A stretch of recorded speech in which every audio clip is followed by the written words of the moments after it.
You're watching Tower Hamlets Slice's election coverage ahead of the mayor elections on the 7th of May. We're delighted to be speaking to Dominic Nolan, currently the chair of the Poplar and Limehouse Conservative Association, and also running for the mayor elections on May 7th. Thank you very much for getting involved, Dominic. Oh, thank you, Billy. So, you studied economics and international relations at university and work as an actuary. What issue in society inspired you to go into politics? Science politics. The issue is I've sitting at home thinking, oh, I'm getting really annoyed here, and thinking I want to make my local area better. So I moved to Tower Hamlets in 2021, summer of 2021, to begin my career as an actuary, as you say. And since then, I've lived in Wapping, Bow for a few years, and now I live in Island Gardens. And I love Tower Hamlets. I've always moved within it. But like sort of many younger people have had to move around thanks to the issues of housing and cost of living. But what made me think I want to get involved in politics here is the desire to just make Tower Hamlets better, because I love this place and I am concerned at the things that I see going on in some areas. So I say cost of living is most important area of my mind, and I assume most people's minds. But also the administration of the council. I want to see a more open, transparent politics and at improving sense of community across Tower Hamlets. Thank you. What do you think is one thing that the previous administration has done well, and what's one thing you'd change? Okay. I think that Lutfer and his team, they've handled the finances of the council not too badly.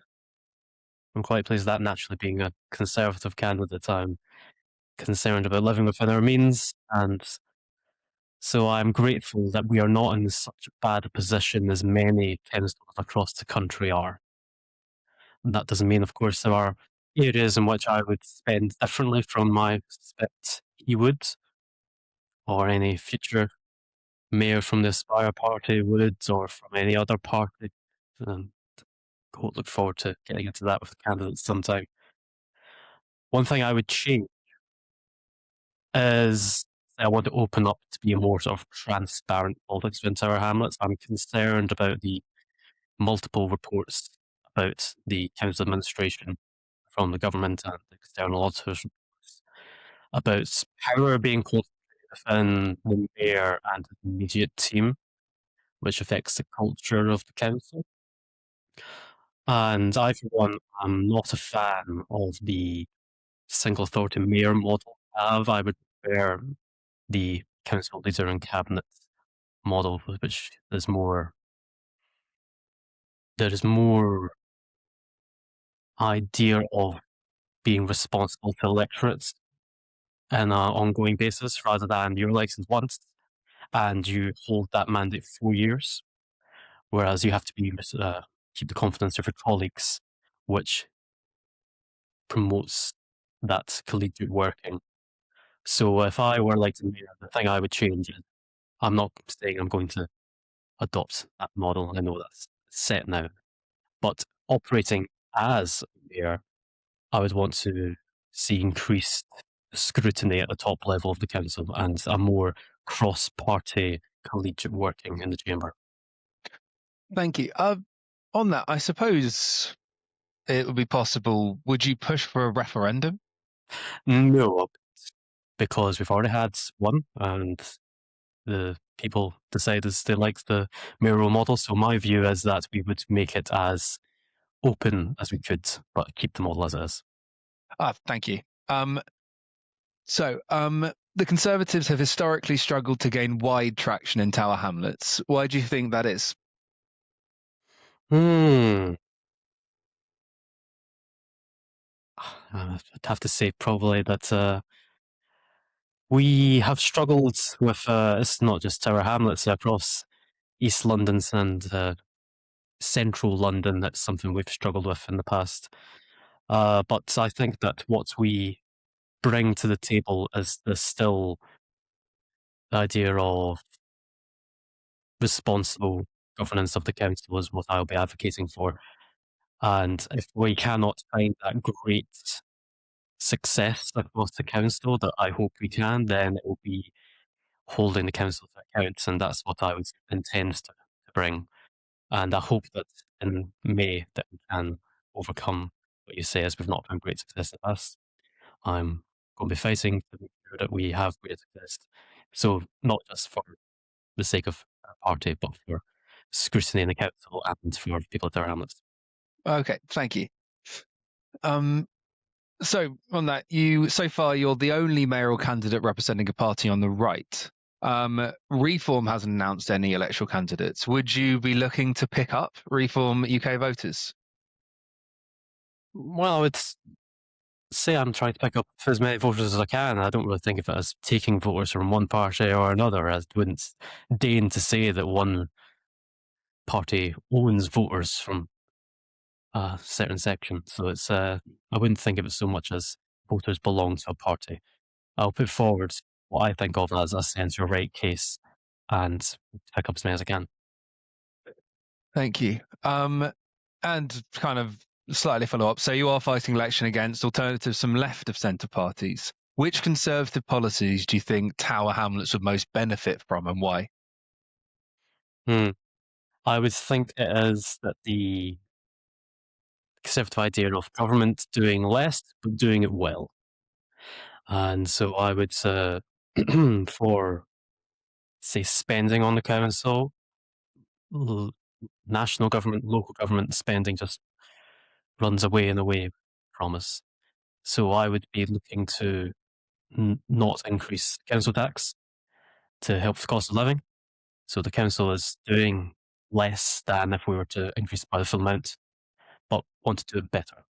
I would say that I want to keep the social care increased element of that, but the full council tax element I would want to see frozen. But say do less, do it well. And we saw last week how Tower Hamlets has an appallingly poor recycling rate. I think it's worse than London, perhaps maybe even it was worse than England. And so that's so poor that I don't think it's just a money problem. No, I wouldn't just say that we spend so many more millions of pounds that would fix the issue. And to be performing that poorly would require an investigation as to why are we doing it so poorly. So it's not the Conservative policy, the centre right policy is not to say that we can throw money at everything to make it better. So in practice, so the doing it with less makes sense, not throwing money at a problem. What in practice would doing it better look like? How would you go about improving services? Improving services. Well, I would say increased scrutiny across the council. I wouldn't want to impose my will as mayor to say that this is what we're going to do, that's what we're going to do. And it's not just electing on a policy platform of, I can just say so easily, I will improve recycling services.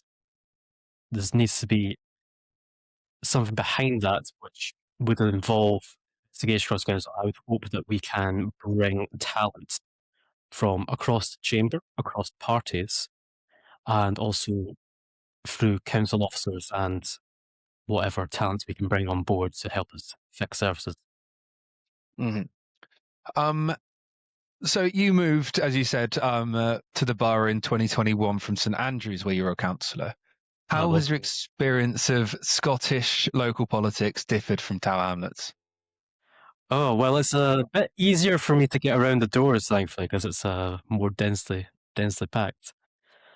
And I was campaigning in my ward in St Andrews was difficult because it's a much larger area and we didn't have as great transport links as Tower Hamlets. But what I learned from that was I loved being a councillor. And the best part about it was meeting the people. And what I learned was if you think being a councillor or being a mayor is all about, there's no real job description. Can't say what you do in the chamber, what you do in committee, that's your job. Because there's so much more to it. If you think it's just what decisions I make in committee, you're going to be a poor councillor. You would be a poor mayor if you say, "I never worked in the chamber, I never worked in committee." And it's that meeting of council officers, meeting with the public to learn on the ground what's bothering them. That's what I learned and what I loved most about being a councillor before. Okay, so viewers can kind of understand what that means in practice. When you're talking about on the ground work, can you give some examples of what that would be? Well, surgeries. That was the easiest way to learn what the public was concerned about. And now as a different, I mean, it wasn't too long ago, I'm not that old, but social media has taken off even more so than when I was a councillor. And that's a means through which I would hope people would contact me. But it would need to be an idea of how we reach different sections of society, whereas if I only say I'm doing a councillor or a mayoral surgery at 3 p.m. on a Tuesday, I'm not going to learn very much from that because not a lot of people aren't going to be available at that time. You need to have that variety of ways in which you can address the public. One thing I enjoyed doing as a councillor was street surgeries. It's like canvassing like the rest of us are doing at the moment, but instead it's saying, I am the incumbent at the moment and I will want to know your views on this issue. So that's an example, and also surveys via the social media. And holding surgeries, say, in a variety of places, at a variety of times, attending those ward panels, the local groups, getting to meet as many people as possible. Okay, yeah, this being one of your top priorities, kind of talking to residents, improving everyday service delivery. Say, how would you as leader ensure this trickles down to ward councillors who are the first port of call for local casework? So one thing, as I said, I want to make it a more collegiate council, and that means building a team. I don't want it to be all on my plate. I want to share the glory with others. Thank you very much. I don't want to take on all that burden alone. Don't think I'd cope doing everything myself. So, as I say, wanting to meet with the public, and I would rely on councillors, representatives of the public, to also pass that along to me and meet with them. And I would hope to form a good team around me. We've got some excellent Conservative candidates we've selected, and I've had the joy of campaigning alongside. But I'd also, of course, want to work very closely with all councillors of whatever party in the council. Back when I was a councillor in Fife in East Scotland, my favourite committees in which I served were planning and what we called regulation and licensing, which dealt with licenses for taxi drivers and window cleaners and the like. And what I loved most about them was that we left politics at the door. It wasn't, you knew how everyone was going to vote before any vote was taken, and we could cooperate to achieve what was best for the residents. Thank you. The Muslim Council of Britain has repeatedly alleged Islamophobia within the Conservative Party. How will you reassure Muslim voters that you will respect and protect their religious rights? I would say that I'm appalled at Islamophobia and of any such religious or any racial hatred. And all I can give to you is my promise that I will not stand for any of that from any of my colleagues. Not that there are any of my colleagues that I've noticed behaving in that way, but I and the Conservative Party centrally have taken swift action wherever we have seen that. Well, I say it's Central Party, as I've not seen that myself in Poplar and Limehouse over the course of this campaign, but I promise that should, not that they would, come up, that they would take swift action to remove such individuals. Tower Hamlets budget was approved this week. You've said you'd continue freezing council tax. Would you cut business rates as well? I'm unable to commit to a business rate cut. I don't want to set out a budget for each of the next 4 years, but I would aim to have a freeze. And what I can promise is that the rate at which it goes up will not be punitive to the businesses. I'm appalled at the treatment which businesses have been getting over years, and it's a real concern of mine that we need to see our high streets thrive, so I would not be looking to continue to increase. Could you go into more detail on what treatments of businesses you're kind of talking about being appalling and what you do to support them? Well, I was thinking of the Labour government centrally with their national insurance increase. To support them locally, I think of myself as, say I were mayor, I think of it as advocator in chief for the borough. And so it'd be my job to go out and say to businesses, Tower Hamlets is open for business, and to say that we are not going to punish businesses with sky-high business rates. In the same way that the Mayor of London, Sadiq Khan, is meant to be our advocate in chief for London, travelling around saying, come to London, I would want to be the same for Tower Hamlets. Thank you. So, two marches organised by UKIP, whose leader has supported the deportation of communists as well as 5 to 10 million people, were planned for Whitechapel and then blocked by police. Do you feel it's more important to allow freedom of speech or to protect local communities from potential harm and intimidation? Well, I would say free speech versus protecting against intimidation. I am completely opposed to those marches that were proposed by UKIP and glad they didn't go ahead. But overall, I think freedom of speech is extraordinarily important, and I'm not going to oppose protests where they are not clearly meant to be inflammatory, intimidatory, and anything that inspires or advocates violence.